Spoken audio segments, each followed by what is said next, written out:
Pukul 6 waktu Indonesia Barat.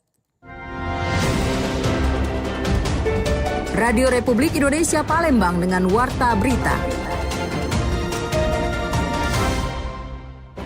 Biasa itu tuh campek, kalau untuk budak sekolah, ya campek lanjutan sama HPP itu nah. Tapi kita dari PMI baru tersedia 4.000 sampai 5.000 kantong darah setiap bulannya. Jadi kita masih banyak sekali kekurangan, yaitu 3.000 sampai 2.000 kantong darah kekurangan.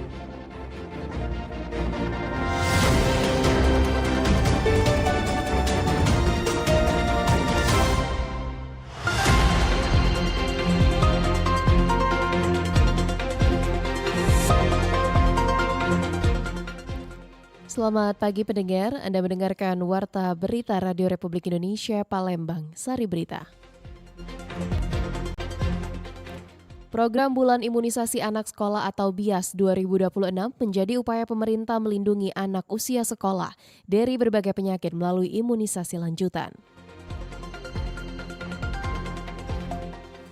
PMI Kota Palembang mengalami defisit 3.000 kantong untuk memenuhi kebutuhan sebanyak 7.000 kantong darah per bulan. Inilah Warta Berita selengkapnya, edisi Rabu 19 Agustus 2026 bersama saya, Alvina Damayanti.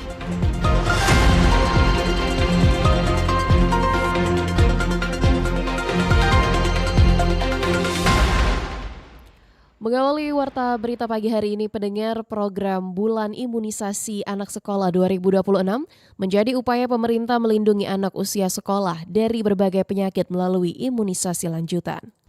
Pemerintah menetapkan bulan Agustus sebagai salah satu periode pelaksanaan Bulan Imunisasi Anak Sekolah atau BIAS. Program ini menyasar anak usia sekolah untuk mendapatkan imunisasi lanjutan guna mempertahankan perlindungan terhadap berbagai penyakit yang dapat dicegah dengan vaksin. Imunisasi yang diberikan kepada siswa kelas 1 dan kelas 5 dengan jenis vaksin yang berbeda sesuai kebutuhan dan kelompok usia. Menurut Bagian Penanggulangan Penyakit Menular Puskesmas Sako, Anissa, imunisasi yang diberikan kepada siswa kelas 1 mendapatkan vaksin campak rubella untuk mencegah penyakit campak dan rubella yang dapat menyebabkan kecacatan. Sementara itu, siswa kelas 5 diberikan vaksin HPV yang bertujuan mencegah kanker leher rahim atau kanker serviks. Kalau biasa itu tuh campek, kalau untuk budak sekolah, ya campek lanjutan sama HPV itu nah yang untuk kanker serviks. Untuk budak kelas 5 SD, yang campek itu kelas 1. Orang tua dan siswa dihimbau mengikuti program imunisasi sesuai jadwal yang telah ditentukan. Masyarakat juga tidak perlu takut karena imunisasi penting untuk menjaga kesehatan dan memberikan perlindungan anak dari penyakit yang dapat dicegah dengan vaksin. Erwin Partesa melaporkan, RRI terus mengudara untuk Indonesia. Sementara itu, pendengar, guna mendorong realisasi pencapaian imunisasi bagi anak secara merata, pemerintah juga dituntut untuk bisa menjamin fasilitas dari tingkat bawah hingga atas, seperti daerah pelosok, pedesaan hingga perkotaan. Hal tersebut diungkapkan dokter spesialis penyakit dalam RSMH Palembang, Dr. Zulkair Ali. Dirinya mendesak agar upaya pemaksimalan semua komponen baik alat penunjang dan SDM kesehatan dapat bekerja secara maksimal dan merata dalam mengoptimalkan upaya imunisasi. Sampai jaringan ke bawah-bawah kan. Dan di bawah puskesmas ada lagi yang namanya puskesmas pembantu, ada bidan desa, polindes. Jaringan-jaringan ini seharusnya berjalan. Hanya memang keterbatasan ini bisa dari sarana manusianya, daya dukung peralatan, perlengkapan, pendataan. Yang ini yang kadang-kadang ya tahu sendiri kan banyak belum tentu semua siap untuk kondisi ini. Selain dua komponen tersebut, seluruh kepala daerah khususnya di wilayah pelosok bisa mengawasi jalannya semua program imunisasi dan menjamin bisa didapatkan semua biaya yang memiliki haknya. Pendengar, berikut kita dengarkan ragam komentar masyarakat. Sangat penting itu untuk kekebalan tubuh anak dari dini. Itu perlu itu. Kekebalan masa imunisasi kan. Nah, saat ini kan banyak orang tua ini takut nih Kak memberikan imunisasi untuk anak-anaknya. Peran pemerintah seperti apa seharusnya? Itulah masalah sepertinya sebenarnya posyandu itu harus masuk melakukan sosialisasi ke RT kan masa itu apa pentingnya istilahnya imunisasi untuk anak dini kan itu banyak kan untuk kekebalan tubuh anak kan dari dini. Kalau sananya kan kalau kan dulu ketat masalah itu kan istilahnya polio kan itu istilahnya untuk campak itu kan kalau tidak salah 3 kali itu disuntik itu kan. Nah itu perlu makanya untuk istilahnya sosialisasi ke masyarakat di RT itu tugas dari PLKB posyandu itu kan itu. Nah, harus lebih ditingkat. Iya, itu kan tercatat mereka yang balita-balita kan ada nama-namanya kartu apa itu. Dulu kan ada kartu-kartu itu kan. Itu harus itu istilah untuk kekebalan tubuh anak untuk dia ke depan itu kan. Jangan diabaikan masalah itu posyandu tuh. Ada anggaran kalau itu. Ya menurut aku secara pribadi imunisasi itu sangat penting karena apa? Pertumbuhan anak-anak itu diukur ya paling tidak untuk dini ini kan imunisasi. Ada pertama, kedua dan selanjutnya kan. Mungkin kalau tanpa imunisasi kita kata tolak ukurnya untuk ke depan. Sangat penting menurut aku imunisasi. Untuk menjaga imun tubuh. Iya, imun tubuh yang pastinya kan. Maka di setiap RT, RW itu kan dibentuk posyandu anak lansia pun ada kan. Iya. Jadi untuk tolak ukur, jadi gawean itu jelas, mana ada tolak ukurnya kan. Nah untuk pemerintah sendiri seperti apa Kak? Kalau di tempat kami, alhamdulillah, kami juga kalau posyandu jalan untuk di tingkat RW kan. Imunisasi sangat penting bagi anak-anak dan juga bagi kita semua, karena imunisasi kita anggap suatu investasi, di mana kalau kita terserang penyakit, kita akan susah. Akan tetapi kalau kita mempunyai imunisasi yang lengkap, anak-anak punya imunisasi yang lengkap, maka kita akan kesehatan kita akan terjaga dan juga orang tua mungkin lebih tenang karena anak-anak sudah mendapatkan imunisasi. Pada prinsipnya imunisasi ini dari anak kita lahir, mulai dari 0 sampai kan umur 9 bulan dan seterusnya, itu harus lengkap imunisasinya seperti imunisasi polio, campak, imunisasi DPT, imunisasi hepatitis, imunisasi dan lain sebagainya. Karena penyakit-penyakit yang disebabkan oleh tidak diimunisasinya itu berdampaknya sangat fatal. Imunisasi juga ini berdampak kepada imun dari anak-anak tersebut. Apabila anak-anak itu sudah diimunisasi, maka imun tubuhnya akan lebih kebal. Orang tua juga lebih tenang. Maka itu imunisasi ini sangat penting karena kita anggap suatu investasi bagi kita dan keluarga.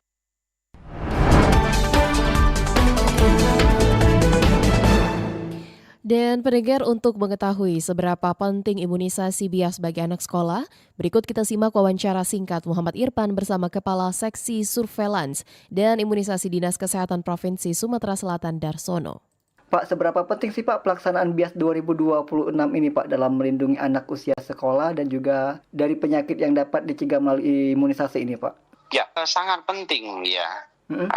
Ini yang pertama tentunya memperkuat imunisasi dasar yang sebelumnya ada atau telah diberikan pada masa bayi dan balita. Nah, itu belum cukup, maka harus dilengkapi, diperkuat di anak usia sekolah ini.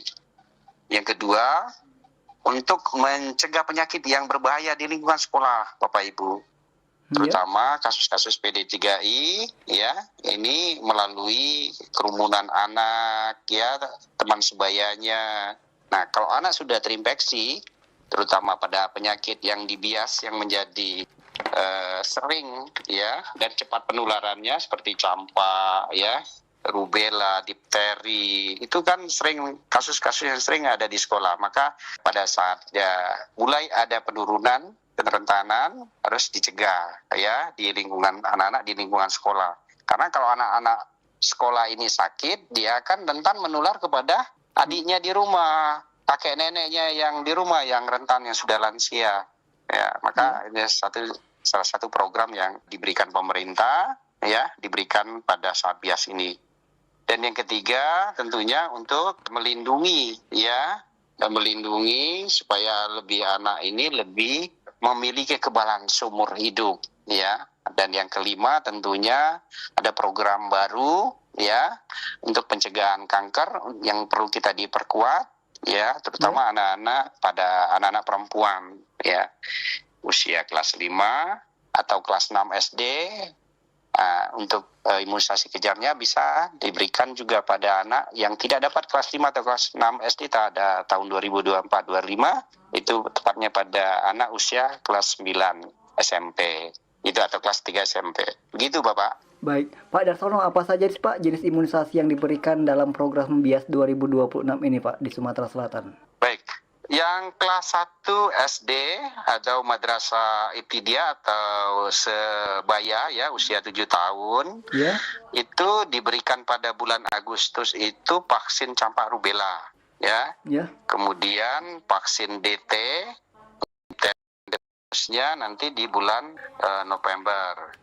Untuk kelas 2 untuk SD atau Madrasah Ibtidaiyah atau anak yang tidak sekolah usia 8 tahun itu hanya diberikan pada bulan November, Pak. Nanti vaksinnya DT ya, melanjuti DT yang didapatkan pada kelas 1 tahun sebelumnya.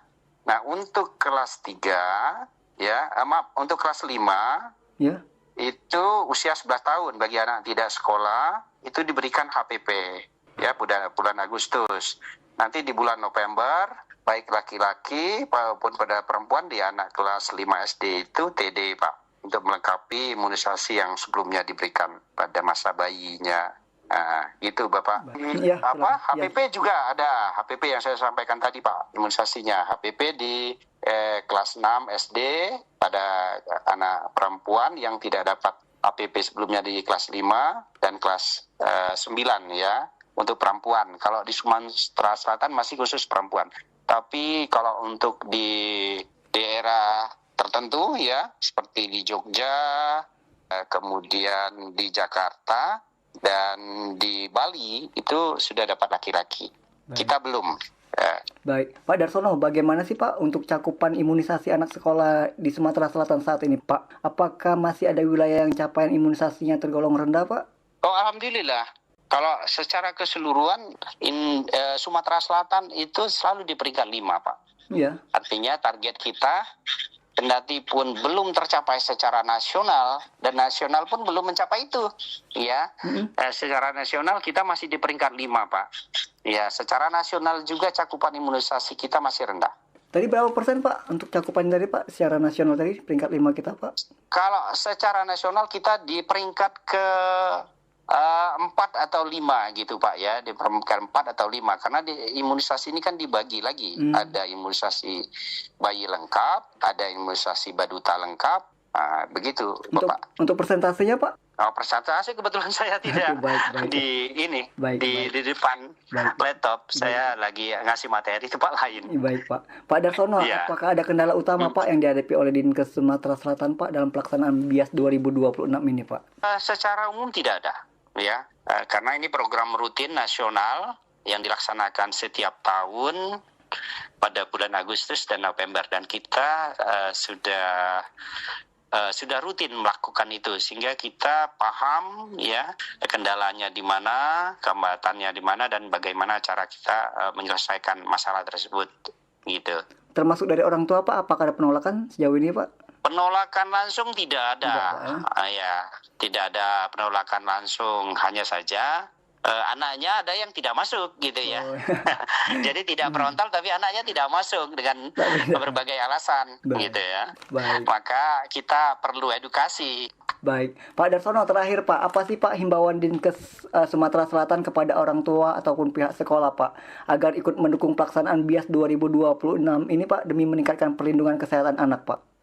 Nah, yang pertama tentunya imunisasi yang diberikan ini adalah aman ya.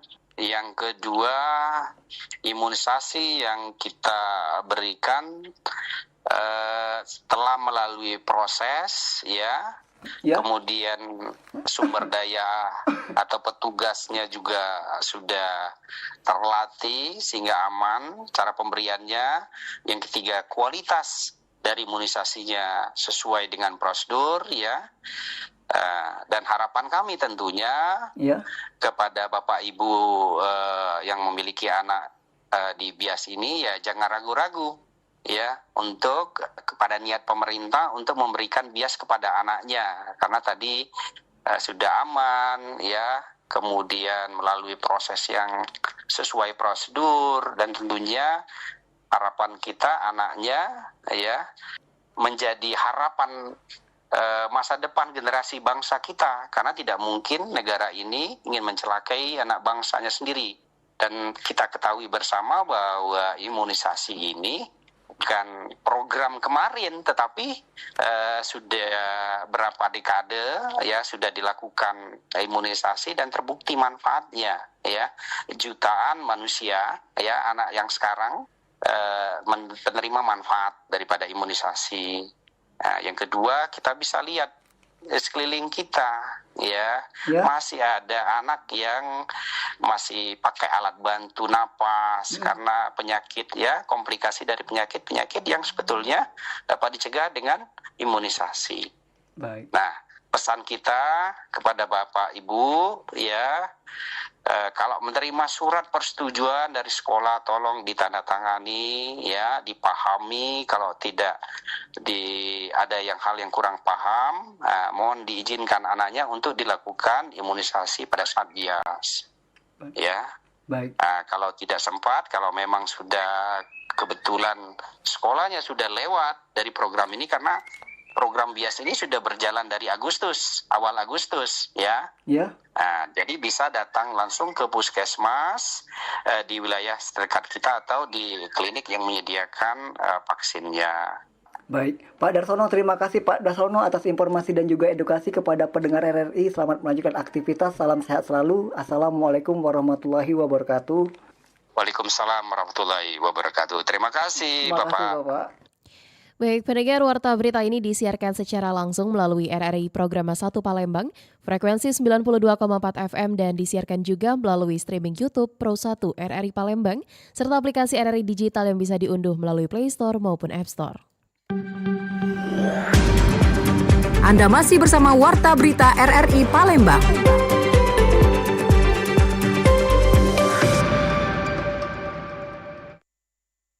Beralih ke informasi selanjutnya, PMI Kota Palembang mengalami defisit 3.000 kantong untuk memenuhi kebutuhan sebanyak 7.000 kantong darah per bulan. Kegiatan donor darah yang melibatkan instansi digencarkan untuk menambah stok darah yang menipis. Kota Palembang menghadapi kelangkaan stok darah yang cukup signifikan setiap bulannya. Kebutuhan fasilitas kesehatan di seluruh rumah sakit swasta maupun negeri di Kota Palembang mencapai 7.000 kantong darah per bulan. Sedangkan PMI Kota Palembang baru mampu mengumpulkan kisaran 4.000 hingga 5.000 kantong. Kondisi tersebut memicu defisit berkisar antara 2.000 hingga 3.000 kantong darah setiap bulan. Untuk menutupi celah pasokan itu, PMI Kota Palembang menggelar aksi donor darah bertepatan dengan peringatan Hari Ulang Tahun ke-81 Republik Indonesia di Hotel Novotel Palembang kemarin. Ketua PMI Kota Palembang, Dewi Sastrani Ratu Dewa menegaskan pentingnya konsistensi masyarakat dalam mendonorkan darah secara berkala demi menjamin keselamatan jiwa para pasien yang membutuhkan transfusi. Jadi kita dalam 1 bulan itu masyarakat khususnya Kota Palembang ya di rumah sakit baik swasta maupun negeri itu 1 bulan kita harus memerlukan 7.000 kantong darah. Akan tetapi kita dari PMI baru tersedia 4.000 sampai 5.000 kantong darah setiap bulannya. Jadi kita masih banyak sekali kekurangan, yaitu 3.000 sampai 2.000 kantong darah kekurangan itu. Mudah-mudahan dengan kegiatan seperti ini ya kita selalu mensosialisasikan untuk para masyarakat untuk peduli akan donor darah sehingga bisa membantu ya ketersediaan darah yang ada di PMI Kota Palembang. Alhamdulillah target hari ini 300 kantong darah ya Bu ya, 300 kantong darah. Mudah-mudahan akan memang sangat membantu sekali ketersediaan darah yang ada di PMI Kota Palembang. Dewi menjelaskan pengerahan kegiatan donor darah dapat dilakukan secara fleksibel oleh instansi, komunitas, maupun swasta. Cukup dengan mengajukan surat permohonan resmi ke PMI Kota Palembang, tim medis beserta peralatan operasional akan langsung dikirimkan ke lokasi penunjukan. Selain mengelola pasokan darah, pergerakan relawan PMI Kota Palembang mencakup kesiapsiagaan bencana, penyediaan armada ambulans darurat, penanganan kebakaran, hingga aksi khusus penanganan evakuasi jenazah di lapangan. Riana Pridani melaporkan.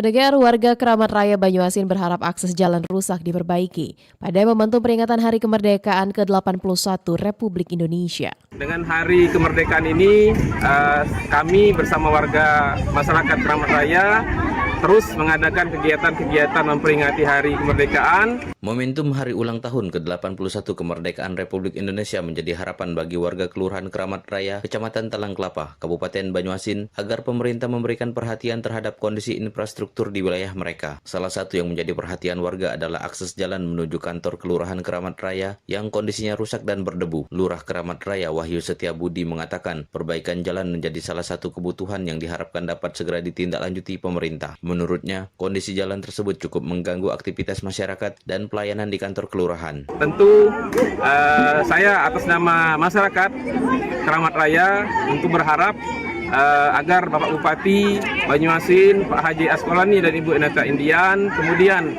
Gubernur Provinsi Sumatera Selatan bisa membantu kami dalam urusan infrastruktur jalan, karena di Keramat Raya untuk menuju kantor lurah kondisinya sangat tidak baik untuk masyarakat, apalagi dalam musim kondisi hujan. Tentunya kita harapkan Pak Bupati dan juga Pak Gubernur agar bisa memberikan kami bantuan ataupun pengecoran jalan. Sementara itu, warga Keramat Raya Adi mengatakan perbaikan jalan menjadi harapan masyarakat di momentum kemerdekaan tahun ini. Ia berharap perhatian pemerintah tidak hanya berupa pembangunan fisik, tetapi juga menyentuh kebutuhan masyarakat sehari-hari. Adi menambahkan, kondisi jalan semakin menyulitkan ketika hujan karena menjadi becek dan berlubang. Sementara saat musim kemarau, debu dari jalan cukup mengganggu warga yang melintas. Warga berharap pemerintah Kabupaten Banyuasin maupun pemerintah Provinsi Sumatera Selatan dapat segera menindaklanjuti kondisi tersebut. Bagi masyarakat Keramat Raya, perbaikan jalan menjadi salah satu bentuk pembangunan yang diharapkan dapat dirasakan langsung, sekaligus menjadi bagian dari semangat kemerdekaan untuk mewujudkan lingkungan yang lebih baik. Dari Banyuasin, Muhammad Maulana, Pro 1 RRI terus mengudara untuk Indonesia.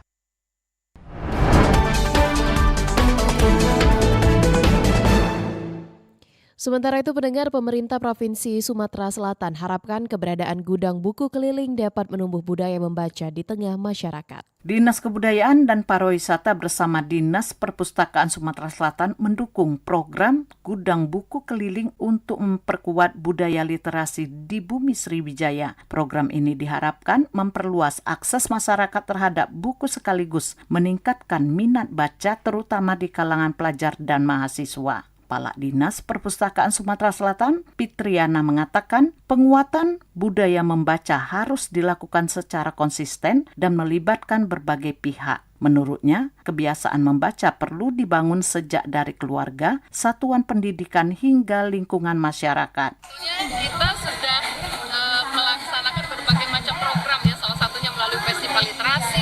Kemudian juga di undang-undang itu kan dinyatakan bahwa kebudayaan kegemaran membaca itu dimulai dari keluarga, satuan pendidikan, dan masyarakat. Sementara itu, Duta Literasi Sumatera Selatan, Ratu Teni Leriva, menilai penyediaan buku dengan harga terjangkau menjadi salah satu cara mendorong masyarakat semakin dekat dengan bahan bacaan. Pameran buku juga dinilai membantu pelajar dan mahasiswa yang memiliki keterbatasan untuk membeli buku. Tentu salah satu triggernya kan dengan menyediakan, dengan mengadakan pameran buku yang harganya terjangkau seperti ini, agar teman-teman, mungkin para siswa, mahasiswa yang masih belum berpenghasilan kan masih bisa menjangkau buku-buku yang disediakan. Sumatera Selatan tercatat masuk 3 besar nasional dalam tingkat kegemaran membaca. Melalui gudang buku keliling dan berbagai kegiatan literasi, pemerintah berharap akses bacaan semakin luas dan budaya membaca terus tumbuh di tengah masyarakat. Lamsihar Siltonga melaporkan.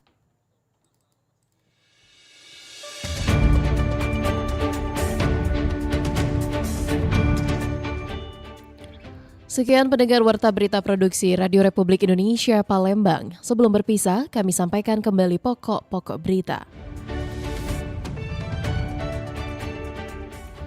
Program Bulan Imunisasi Anak Sekolah 2026 menjadi upaya pemerintah melindungi anak usia sekolah dari berbagai penyakit melalui imunisasi lanjutan. PMI Kota Palembang mengalami defisit 3.000 kantong untuk memenuhi kebutuhan sebanyak 7.000 kantong darah per bulan. Informasi lainnya pendengar dapat Anda akses melalui website kami, rri.co.id. Kami juga membuka ruang aspirasi bagi Anda untuk menyampaikan peristiwa yang berada di sekitar Anda. Melalui line WhatsApp dan SMS di 0821 7927 9090. Mewakili kerabat kerja yang bertugas, saya Alvina Damayanti undur diri dan sampai jumpa. Demikian Warta Berita Radio Republik Indonesia Palembang.